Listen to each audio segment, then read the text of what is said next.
Bien, buenos días, jóvenes. Entonces vamos a continuar con el tema número 2, el texto literario.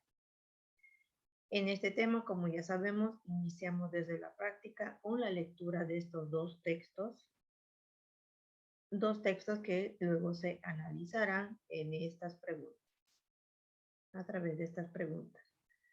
Ustedes ya van a responder en su deber para poder socializar una clase posterior. Luego en la teoría tenemos el texto literario. Vamos a ir desglosando lo que son las definiciones, concepciones del texto literario y todas sus características. El texto literario, como bien sabemos, lo podemos ver en obras literarias, en obras que ya hemos podido leer en algunas obras. Este texto es aquel que utiliza el lenguaje literario, básicamente, prácticamente el lenguaje literario, ¿no? Un lenguaje que persigue un cierto fin estético para captar el interés del lector. Es por eso que las obras literarias eh, son un tipo de película o novela que nosotros podemos ver a través de las letras, ¿no? Porque hace que nuestra imaginación pueda reflejar todo lo que está escrito en una obra literaria. El autor de literatura busca las palabras adecuadas para expresar sus ideas de manera perfeccionada y según un cierto criterio de estilo. Los autores que escriben las obras literarias prácticamente tienen su propio estilo al escribir. Nos referimos a una forma de producción oral o escrita que centra su atención en las formas estéticas, poéticas y lúdicas del lenguaje, por encima del contenido real, informativo o objetivo que posea el mensaje. Entonces, el texto literario es una forma de producción oral o escrita que centra su atención en las formas estéticas, en las formas más, más dinámicas, más poéticas y lúdicas del lenguaje, ¿no? No es un lenguaje común que nosotros podemos tener al momento de comunicar. ¿Cuáles son las características del texto literario? En el texto literario emplean toda una gama de recursos expresivos conocidos como figuras retóricas o literarias. Estas figuras retóricas o literarias pueden ser de dicción, de pensamiento o tropos, haciendo que el lenguaje sea más potente, conmovedor y rítmico en las obras literarias, en las poesías, en los dramas. Otra característica del texto literario es que la intención comunicativa es estética, meramente estética, algo adornado, algo bonito, ya que su función es crear una obra de arte. Una obra de arte en función a lo que está escrito, a lo que el lector pueda reconocer, leer y que pueda cambiar en cierta forma su estado de ánimo del lector.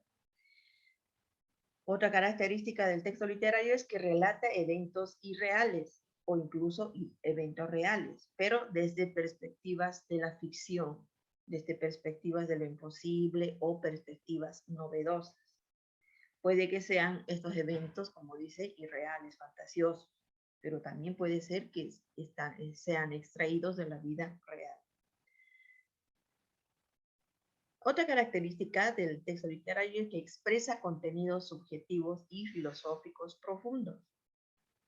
Contenidos subjetivos, dice, y filosóficos profundos que expresa el autor al momento de escribir y hace que el lector pueda también reflexionar, analizar esos contenidos y que pueda, como les decía hace rato, tener un cambio dentro de su forma de pensar o quizás en su forma de sentir, un cambio de actitud.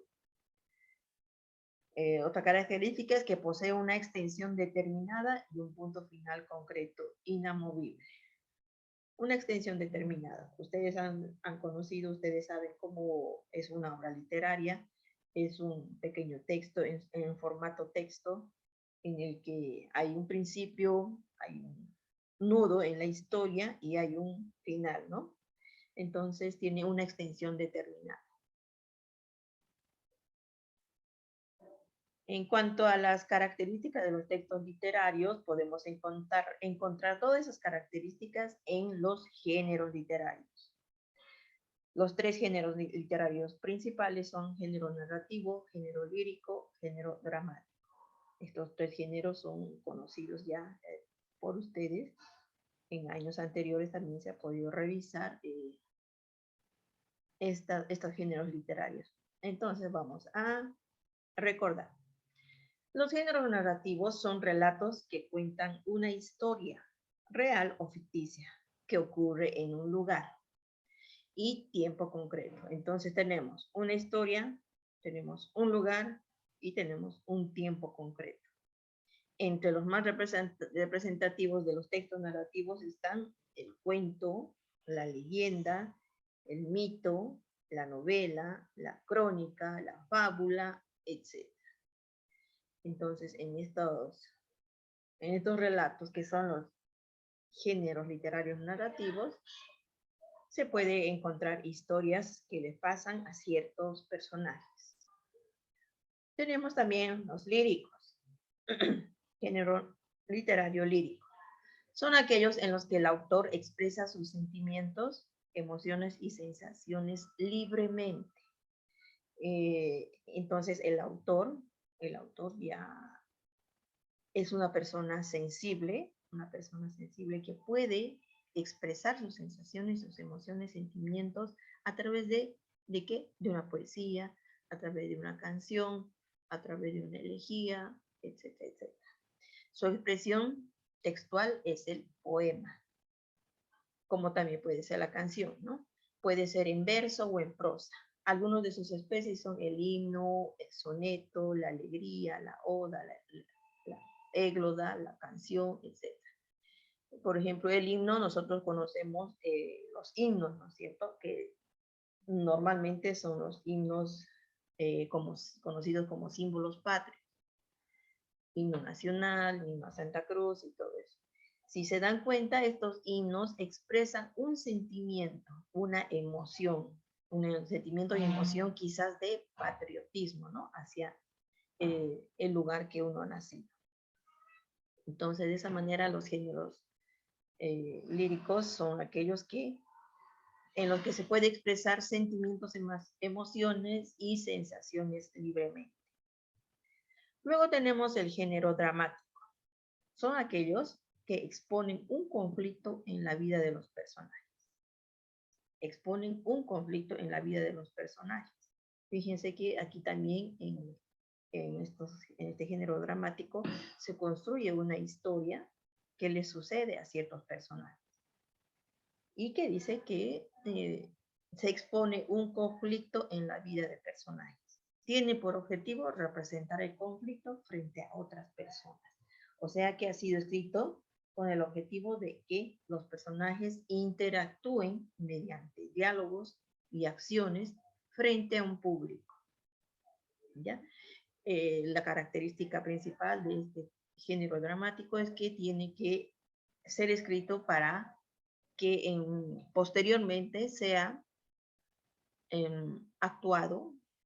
interactuado frente a un público, es decir, en un escenario. Existen tres tipos básicos de texto dramático: el drama, la tragedia y la comedia. Su representación está destinada al teatro. Si se va a escribir un drama, entonces este drama tiene que estar adecuado, lo más posible adecuado para que se represente en un teatro o un escenario. Luego de estos tres géneros literarios importantes, también vamos a estudiar lo que son las corrientes literarias, estas corrientes que han surgido durante el tiempo desde que el hombre ha descubierto la escritura, ¿no? Se llaman corrientes literarias a las tendencias de escritura que comparten rasgos de estilos, es decir, los autores se abocaban a un determinado estilo en esa época, en esa tendencia. al estilo, como también a los temas, la estética e ideologías propios y determinados periodos de la historia. No necesariamente forman una escuela, sino que son la expresión del espíritu de una época.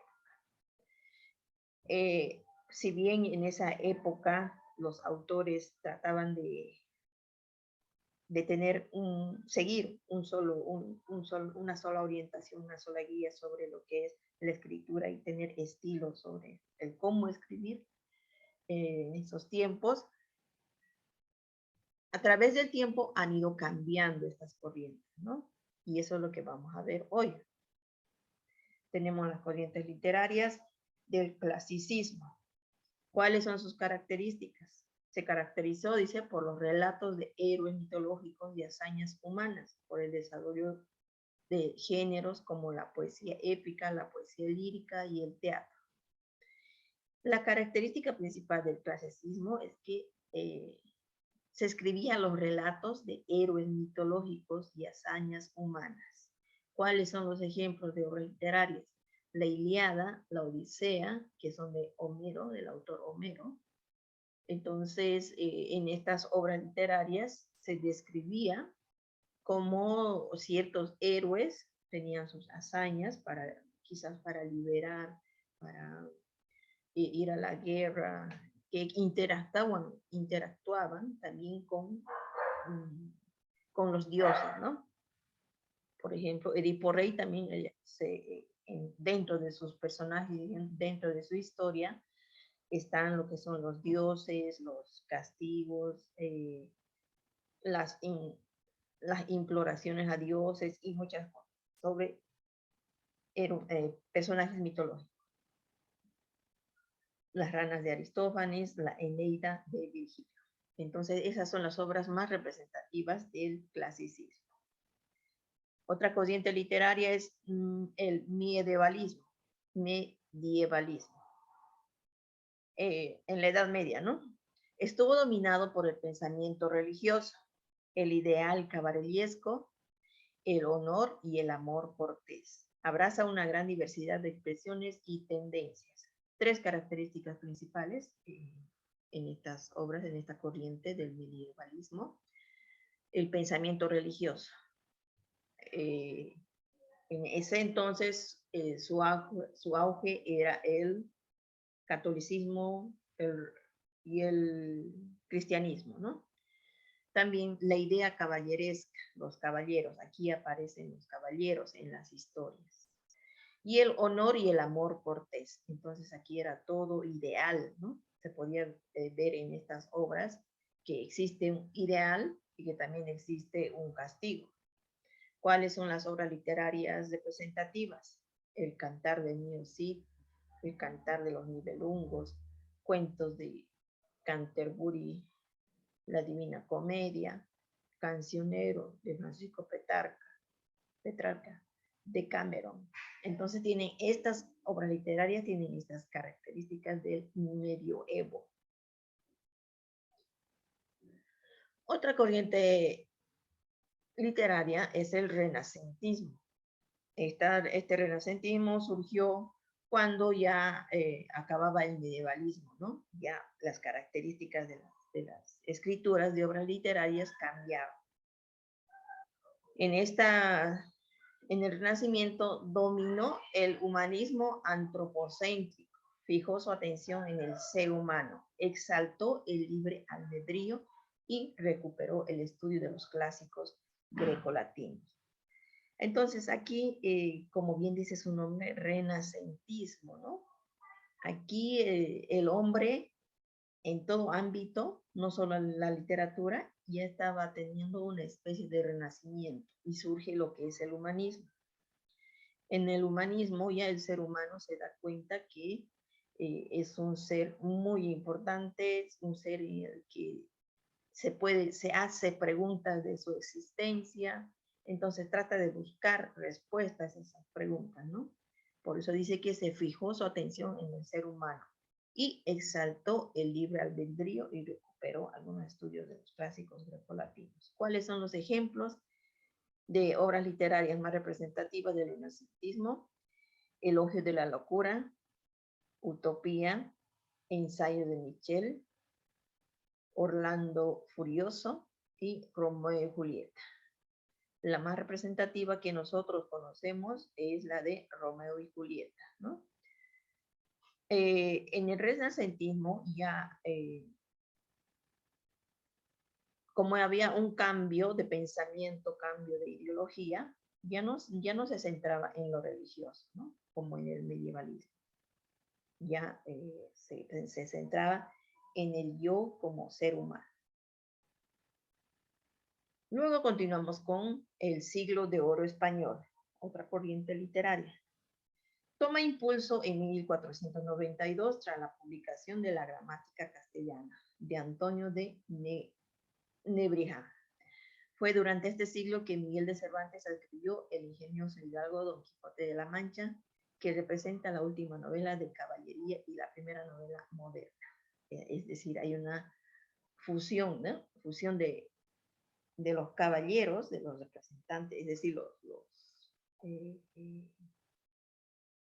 los intérpretes o personajes como caballeros, y también existe algún pensamiento filosófico que incluyen dentro de esta obra literaria.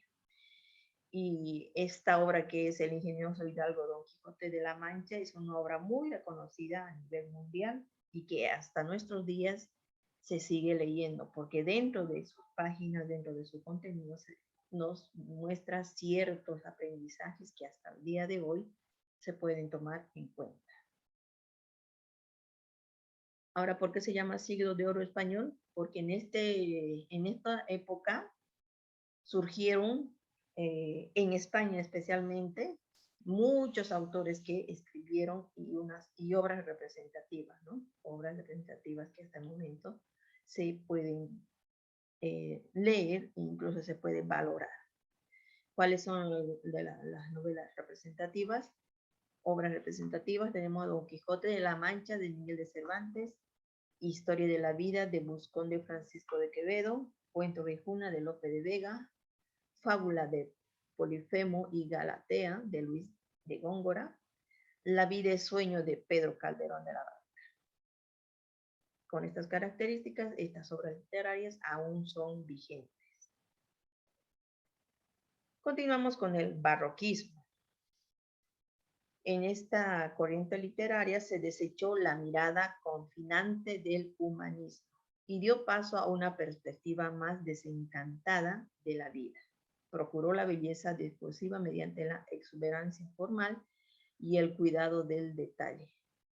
Aquí ya se puede ver que al humanismo ya no lo tomaba muy en cuenta, ¿no? El ser humano ya no era el yo el centro de atención, y dio paso a una perspectiva más desencaminada de la vida, ¿no? Es decir, los autores de estas obras literarias ya se daban cuenta que existe algo más allá de lo que es el ser humano.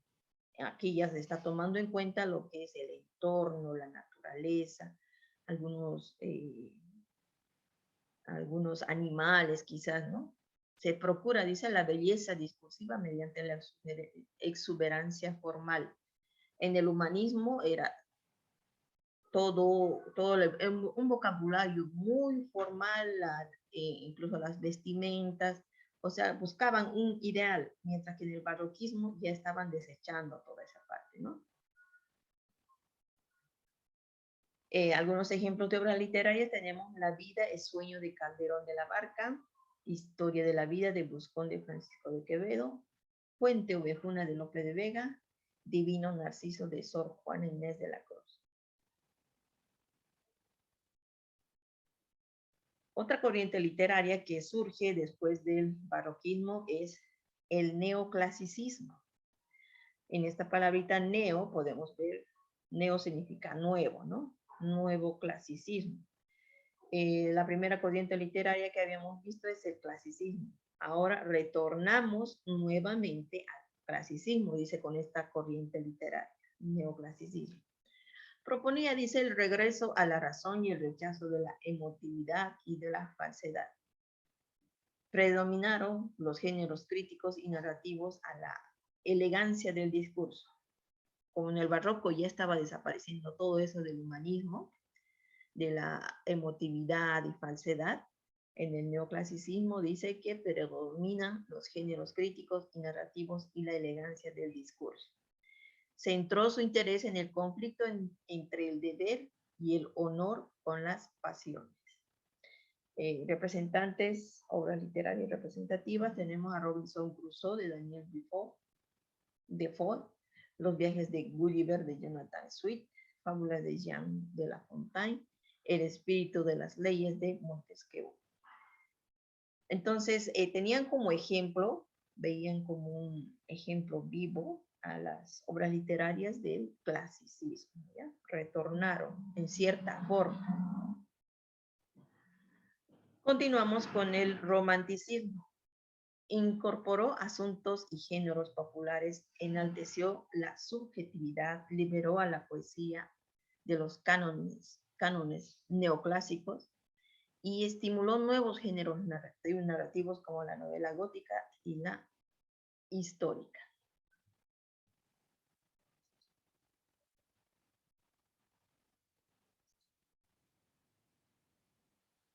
Entonces dice acá que se incorporó asuntos de géneros populares, enalteció la subjetividad, liberó a la poesía de los cánones neoclásicos y estimuló nuevos géneros narrativos como la novela gótica y la histórica.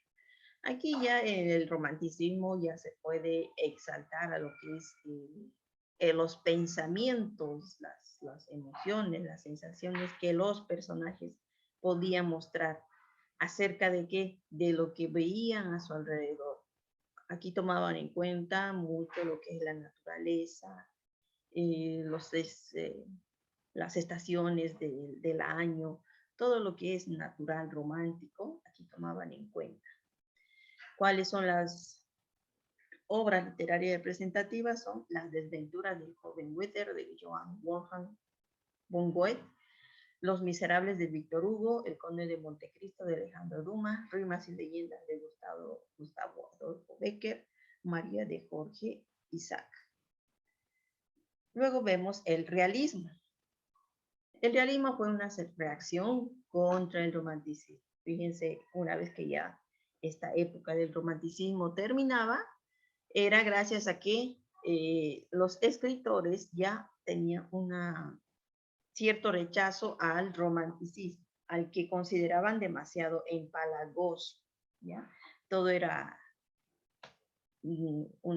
tan romántico, tan bello, tan bonito, ideal para los escritores, que ya entonces eso cansó, ¿no? Empalagoso. La realidad social fue el centro de su interés en el realismo y pretendía presentarla de manera objetiva y crítica. Aquí ya no tenía que ver nada de subjetividad. Se veía tal como son las cosas en el entorno. Entonces la realidad social fue el centro de su interés en el realismo. Ejemplos, tenemos a Madame Bovary de Gustave Flaubert, Oliver Twist de Charles Dickens, Las aventuras de Tom Sawyer de Mark Twain, Crimen y castigo de Fyodor Dostoevsky. En esta corriente literaria se salía de lo que es la subjetividad y las cosas, todo nuestro entorno se lo veía de una manera objetiva y crítica. Después tenemos el modernismo. En esta corriente literaria, su estética se caracterizó por la aspiración al cosmopolitismo, a las ciudades, al urbanismo, a las ciudades nacientes, al desarrollo, ¿no? La musicalidad del lenguaje y el refinamiento expresivo. Sus obras literarias más representativas son Azul de Rubén Darío, Las montañas de oro de Leopoldo Lugones, el libro de versos de José Asunción Silva, Místicas de Amado Nervo, Ídolos rotos de Manuel Díaz Rodríguez. Esas son las corrientes literarias que hemos podido estudiar hoy de manera sintética, resumida, y estas corrientes han surgido a través de la historia, ¿no? Historia de la literatura. Y cada una de ellas tiene sus características bien marcadas, pronunciadas, que han sido exploradas, explotadas en un determinado tiempo. Ahora, aquí no hemos visto qué años surgieron, de qué año hasta qué año, de qué siglo hasta qué siglo. Hay una actividad que vamos a realizar, la línea del tiempo, en la cual ustedes van a investigar de qué año a qué año surgió estas determinadas corrientes literarias. Tenemos también como estudio de este tema las vanguardias literarias. Las vanguardias literarias se desarrollaron en la primera mitad del siglo XX. Se trata esta vez de una serie de movimientos y corrientes que pusieron una ruptura con las convenciones del lenguaje. Hay una ruptura entonces, ¿no? Ya después de las corrientes literarias, vienen lo que son las vanguardias literarias, pero incluyendo ya ciertas convenciones del lenguaje. Perdón, incluyendo la ruptura con las convenciones del lenguaje. Todo movimiento caracterizado por un rechazo de lo viejo y un afán de novedad se puede catalogar como vanguardista. Entonces, esta palabrita, este término vanguardista, se caracteriza por un rechazo de lo viejo con el afán de una novedad. Esa es una vanguardia, ¿no? ¿Cuáles son las vanguardias literarias? El cubismo, el expresionismo, el futurismo, el dadaísmo, creacionismo, ultraísmo, surrealismo. Estos nombres también se aplican a lo que son las vanguardias culturales, en la cultura también, en las esculturas, pinturas y todo eso. También influyeron estas vanguardias literarias. Después de que vamos a hacer otro video para esta parte del tema, voy a enviarles este video. Luego de que hagamos nuestras actividades de la teoría, vamos a hacer nuestra valoración y nuestra producción, ¿ya? Como también el vocabulario que tenemos acá.